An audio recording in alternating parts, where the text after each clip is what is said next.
प्यारे बच्चों नमस्कार। वेद में आपका स्वागत है।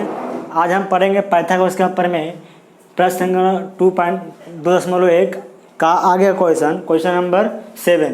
इसके पहले क्वेश्चन नंबर 1, 2, 3, 4 एंड 6 मैंने करा चुका हूँ। तो आप मेरा पीछे का वीडियो देखिए, पार्ट 2 पाइथागोरस का प्रमेय पार्ट 2 देखिएगा, तो उसमें आपको क्वेश्चन नंबर 1 से लेकर 5, 6 तक मिल जाएगा।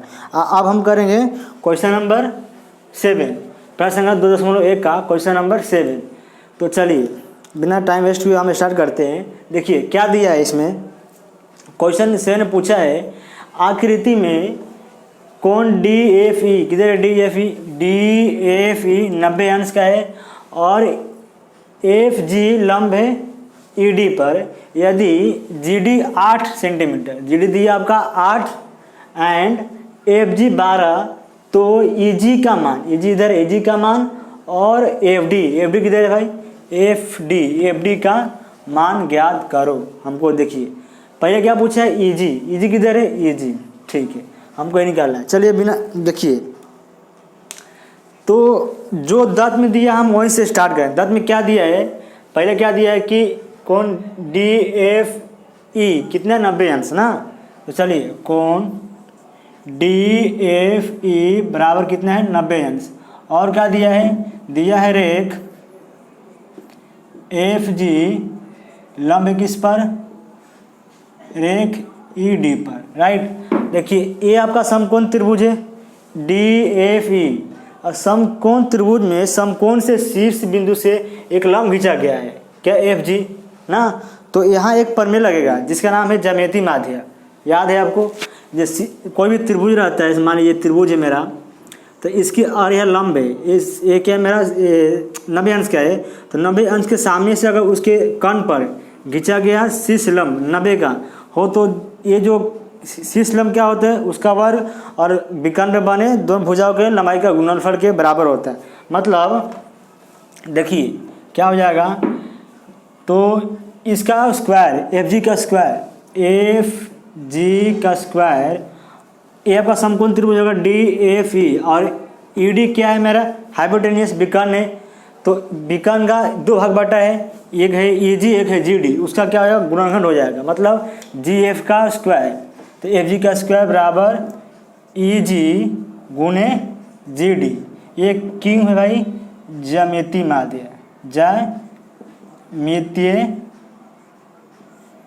माध्य का प्रमेय ना। आपको आता होगा, पीछे का वीडियो देखिए मेरा, उसमें बताया हूँ ज्यामितीय माध्य क्या होता है। फिर ही मैंने एक बार यहाँ बताया। तो चलिए ये हो गया मेरा ज्यामितीय माध्य। अब देखिए किसका मान दिया इसमें?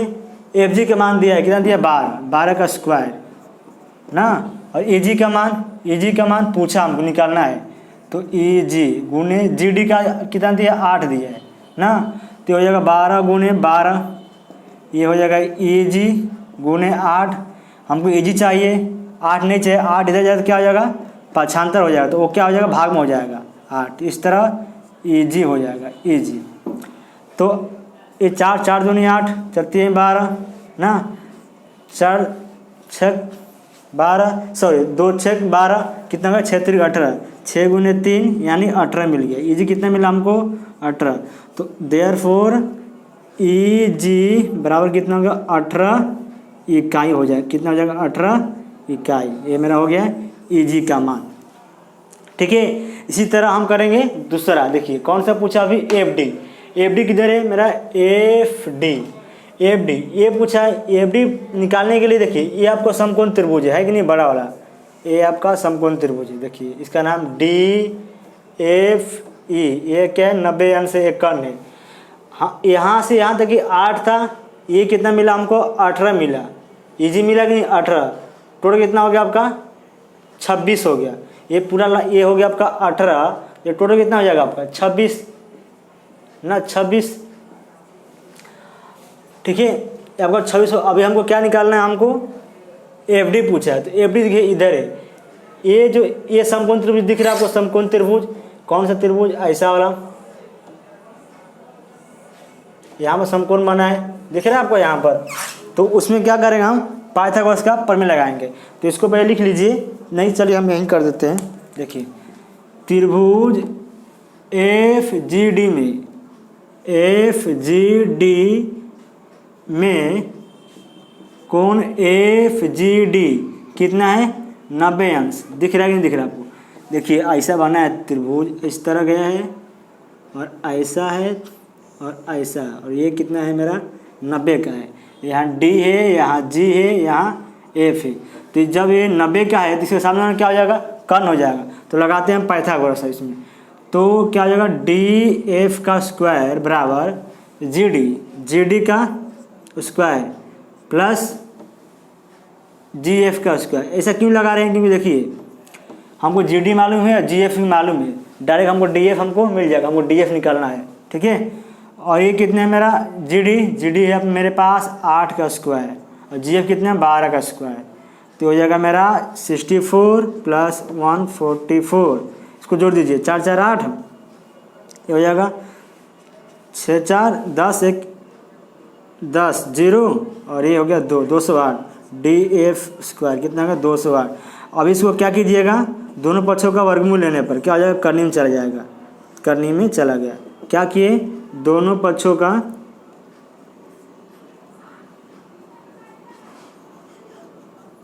वर्गमूल लेने पर, ठीक है, लेने पर, ठीक है, ये मिला। अब इसका क्या कीजिए, गुणनखंड निकालिए। क्या निकालेंगे आप, इसका गुणनखंड। तो गुणन निकालेंगे तो इसका गुणन निकालने के बाद क्या आएगा, तो FD यानी DF कितना मिल जाएगा, जब इसका आप गुणन निकालेंगे इसका आगे, तो DF बराबर हो जाएगा आपका कितना, मेरा आ रहा है आंसर 4 करनी में 13, 4 करनी में 13 आ रहा है, क्या है 4 करनी में 13। तो लास्ट में आप क्या लिखेंगे, अतः लास्ट में आंसर लिखेंगे यहाँ के बाद, या अतः क्या पूछा है मेरे पास, FD कितना मिला है, FD बराबर कितना होगा 4 करनी 13 इकाई लिखना मत भूलिएगा, ठीक है, 4 करनी 13 इकाई, ठीक है। अब ये इतना लिख लीजिए। इसका करते हैं, और क्या पूछे, EF का मान पूछा है, किधर है EF इधर है, ये भी पूछा है। पहला भी इतना लिख लीजिए, फिर हम EF निकालते हैं। चलिए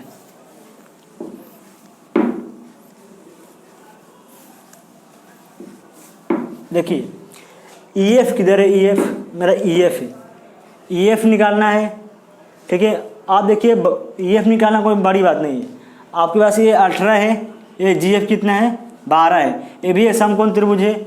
समकोण त्रिभुज में क्या कीजिए, यह त्रिभुज की बात कर रहा हूँ मैं, इस त्रिभुज की आप खुद से निकाल दीजिए। इसमें क्या कीजिए, पाइथागोरस का प्रमेय लगाइए।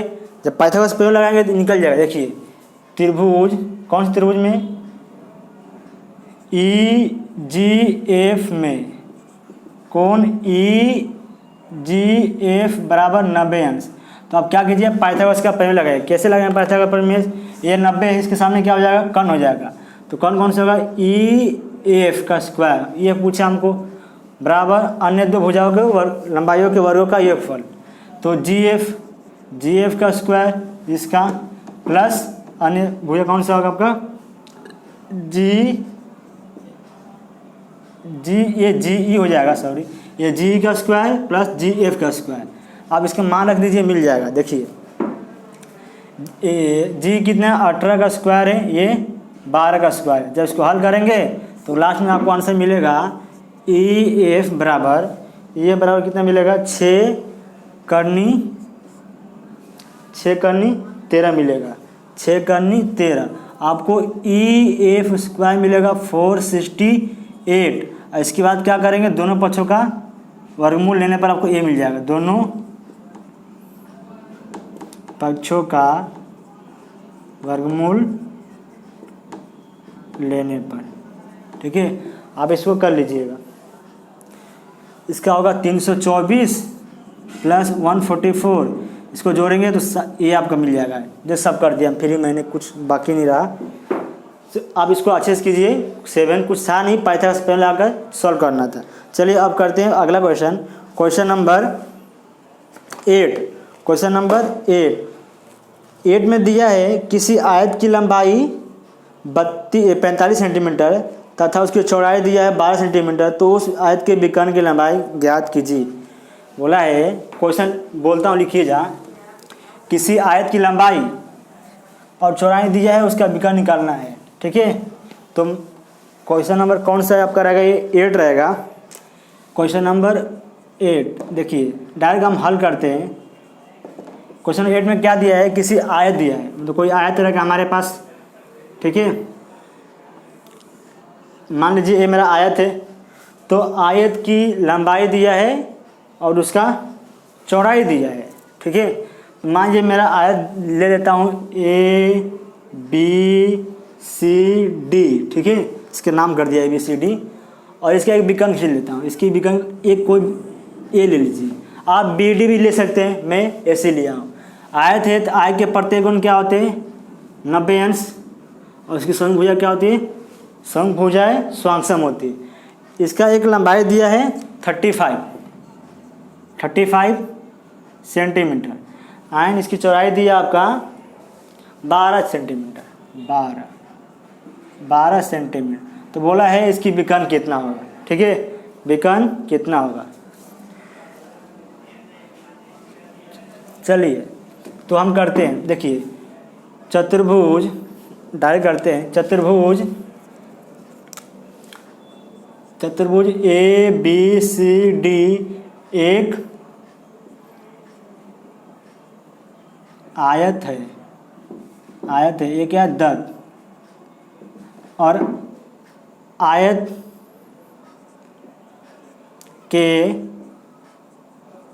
प्रत्येक कोण 90 अंश के होते हैं।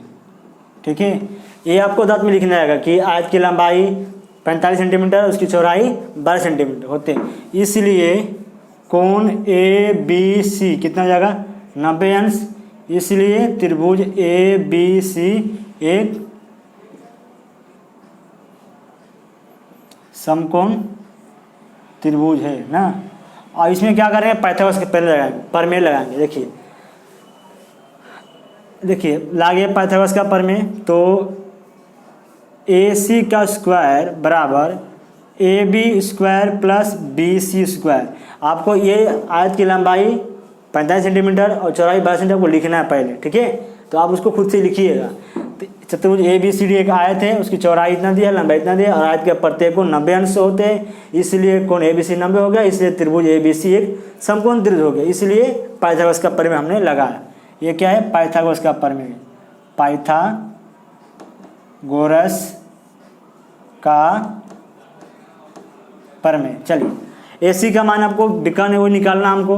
AB कितना है? 12 का स्क्वायर, और BC कितना है? 35 का स्क्वायर। 12 का स्क्वायर कितना होगा? 144, और इसका होगा 1225 ना। तो आपको AC स्क्वायर, यहाँ हो गया AC स्क्वायर। तो हमको क्या करना? दोनों पक्षों का वर्गमूल लेना पड़ेगा, क्योंकि हमको AC चाहिए, AC स्क्वायर नहीं चाहिए। तो क्या करेंगे? दोनों पक्षों का वर्गमूल ले लेंगे। दोनों पक्षों का वर्गमूल लेने पर, ठीक है, ले लीजिए। तो AC कितना मिलेगा? AC बराबर, इसको जोड़ने के बाद, इसको जोड़ेंगे कितना होगा? इसको जोड़ेंगे तो 1359 होगा, 1359। ठीक है, तो लेंगे तो 1359 कहाँ चला जाएगा? करनी में ना। तो ये 1359 किसका वर्गमूल होता है?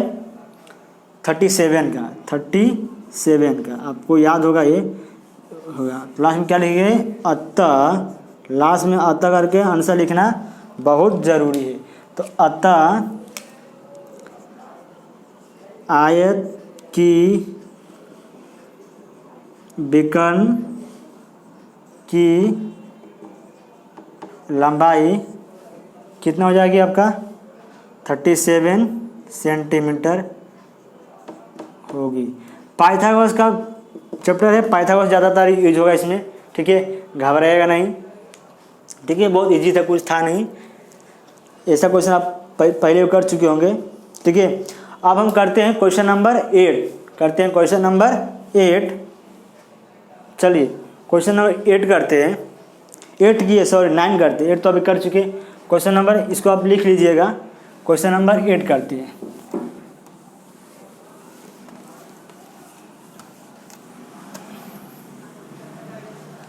देखिए क्वेश्चन नंबर 8 में दिया है कि आकृति में एक आकृति दी है, आपको बना देता हूँ मैं।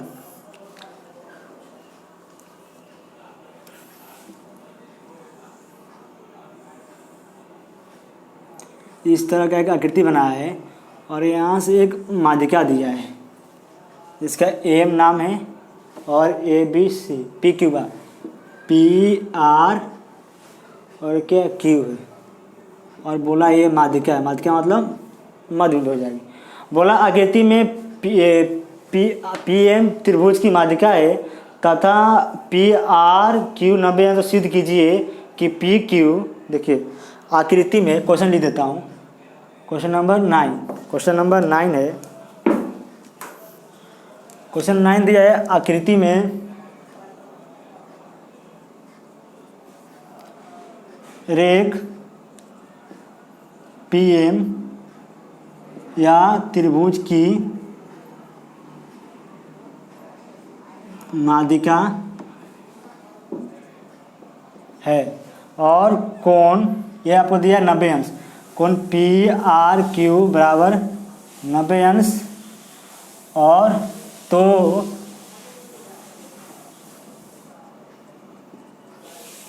सिद्ध कीजिए कि, अच्छा क्वेश्चन है, आईएमपी क्वेश्चन है, ये अक्सर एग्जाम में पूछा जाता है। क्या पूछा है कि पी क्यू बराबर, वो सिद्ध करना है, पी क्यू का स्क्वायर बराबर 4 times of P M, 4 times of P M का square minus 3 times of P R square, 3 times of P R square, 3 times of P R square. चलिए हमको सिद्ध करना है। चलिए तो हम देखिए कुछ नहीं है, चलिए करते हैं। देखिए आपको सिद्ध क्या करना है कि जो पी क्यू है, किधर है पी क्यू, वो क्या है 4 टाइम्स, ये जो आपका माध्यिका है क्या, उसका 4 टाइम का स्क्वायर है और उसमें माइनस किया है 3 times of P R square, 3 Guna P R square. हमको पहले क्या चाहिए पी क्यू इधर है, पी क्यू ऐसे मिलेगा जब समकोण त्रिभुज पी आर क्यू में क्या लाएंगे, पाइथागोरस लगाएंगे। पाइथागोरस लगेगा ही लगेगा, ठीक है। चलिए पहले हम दांत लिखते हैं, दांत में आप खुद से लिख लेंगे। सादे क्या करना हमको, पी क्यू स्क्वायर बराबर 4 times of P M square minus 3 times of P R square. दांत में कुछ नहीं दिया, त्रिभुज पी आर क्यू में पी आर क्यू 90 अंश है और पी एम क्या है, माध्यिका है, ठीक है। और रचना कुछ नहीं है, पत्ती करते हैं। चलिए देखिए पत्ती में क्या दिया है कि त्रिभुज पी आर क्यू में क्या है, रेख पी एम त्रिभुज की माध्यिका है। दत्त है, दत्त से हम चालू करेंगे। इसका मतलब क्या हो जाएगा, इसलिए जो आर एम बराबर एम क्यू, और वो क्या होगा पूरे का हाफ हो जाएगा, पूरे का आधा। जब ये माध्यिका है तो मतलब ये मध्य बिंदु हो जाएगा, जब ये मध्य बिंदु हो जाएगा तो आर एम बराबर एम क्यू और ये पूरे का आधा हो जाएगा, ठीक है। ये तो क्यू आर इस तरह का ही हो जाएगा। इसको दे दीजिए समीकरण नंबर 1। हमने पहले क्यों किए, क्योंकि हमको यही दिया ही था, इसलिए हमको कुछ आता ही नहीं था, हमको जो दिया था वही कर दिए। अब दिया था 90 अंश, तो अब इसमें क्या लगाएंगे हम, पाइथागोरस का प्रमेय लगाएंगे। चलिए लगाते हैं। देखिए क्या चाहिए पी क्यू, जो चाहिए हमको वहीं से उठाना है। पी क्यू है, पी क्यू कैसे मिलेगा, जब समकोण त्रिभुज में पाइथागोरस का प्रमेय लगाऊंगा। चलिए तो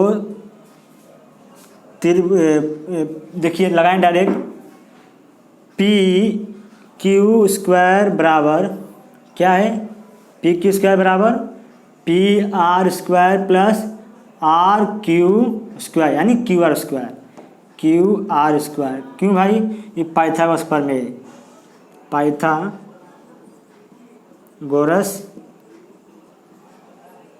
प्रमेय से, ठीक है। चलिए पाइथागोरस, तो पी क्यू किधर है मेरा, पी क्यू मिल गया। देखिए कि जो क्यू आर है उसको क्या करना, हमको नहीं चाहिए, हमको पी आर चाहिए, ठीक है। पी आर भी नहीं चाहिए, पी क्यू चाहिए, हमको क्यू आर भी नहीं चाहिए, तो इसको देते हैं समीकरण नंबर 2, बाकी छोड़ देते हैं। देखिए अभी हमको पी एम चाहिए, पी एम कब मिलेगा, जब त्रिभुज पी आर एम में पाइथागोरस का प्रमेय लगाऊंगा। क्या लगाऊंगा? पाइथागोरस का प्रमेय। तो त्रिभुज PRM में क्या लगाते हैं? छोटे त्रिभुज में कोण PRM बराबर 90 अंश। तो अभी क्या लगाइए? त्रिभुज P छोटे वाले में, इस त्रिभुज में क्या लगाइए?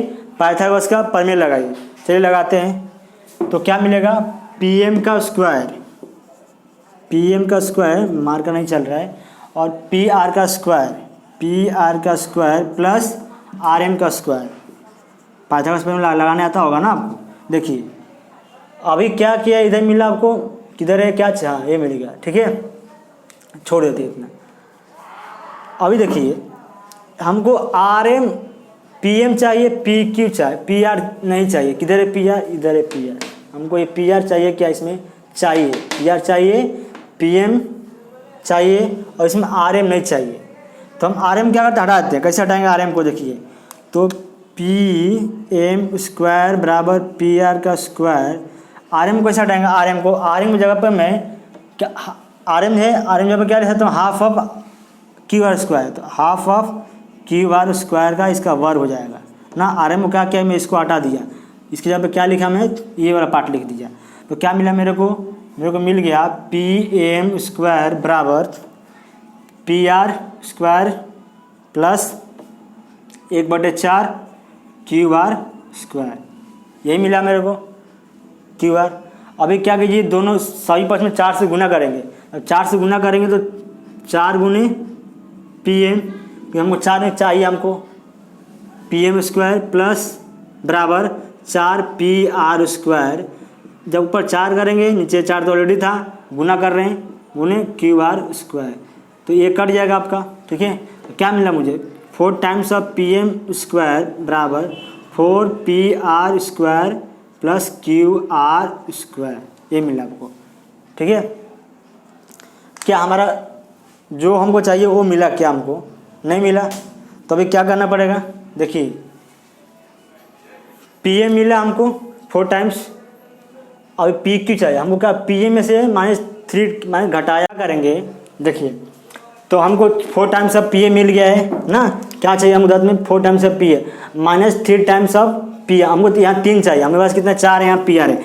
हम क्या करते हैं? एक जो 4 है उसको तोड़ देते हैं। क्या करते? तोड़ देते हैं। तो ये 4 को मैं 3 PR square plus PR square लिख सकता हूँ ना। कुछ नहीं किया, इसको मैं क्या किया? इसको तोड़ दिया हूँ। ठीक है, इसको तोड़ा हूँ। ठीक है, कि हमको क्या चाहिए? हमको 3 बार चाहिए, 3 - PR। अभी हम क्या करेंगे? 3 PR स्क्वायर प्लस, इसको एक जगह लिखते हैं। अगर इसको ध्यान से देखेंगे इसको तो हमको देखिए समीकरण PR square plus QR square. हमको PQ चाहिए था ना, हमको PQ। तो इसके बराबर क्या करेंगे? PQ लिखना पड़ेगा हमको। क्या है? PQ। समीकरण 2 से, समीकरण 2 देखिए, समीकरण 2 से क्या मिल जाएगा हमको? मैं इसके जगह पे क्या लिख सकता हूँ? पूरे की जगह पर, इसके जगह पर मैं इसके जगह पर लिख सकता हूँ PQ स्क्वायर। तो प्लस PQ स्क्वायर कहाँ से? समीकरण नंबर 2 से ना। बस इसको तोड़ दिया। ठीक है, अब हमको पर क्या मिला? 4 times of PM square, 4 Guna PM square. हमको क्या है? हमको PQ एक जगह चाहिए, तो हम एक जगह रख देंगे, और ये हमको इस इधर लेकर आना है। तो 4 times of PM square -3 PR square बराबर PQ का स्क्वायर। ये हमको जो चाहिए था हमको मिल गया। ये तो हमको सिद्ध करना था, तो हेंस प्रूव। तो हमारा कथन सिद्ध होगा। इसके बाद हम पढ़ेंगे क्वेश्चन नंबर 10। क्वेश्चन नंबर 10 नहीं कराएंगे, क्योंकि आप क्वेश्चन नंबर 10 खुद से कीजिए, आपको आ जाएगा, ट्राई कीजिएगा। चलिए अब आगे बढ़ते हैं इसी कैटेगरी में। अब बात करते हैं हम पाइथागोरस से रिलेटेड कुछ और टॉपिक जिसका एप्लीकेशन है। पाइथागोरस का एप्लीकेशन पढ़ते हैं। यूजेस, उपयोग क्या है? पाइथागोरस का उपयोग कहाँ होता है और किस तरह का होता है? देखिए तो पहला है पाइथागोरस का उपयोजन। तो पाइथागोरस उपयोजन पढ़ना हमको। तो चलिए पाइथागोरस उपयोजन पढ़ते हैं। तो आप पढ़ना हमको पाइथागोरस का उपयोजन।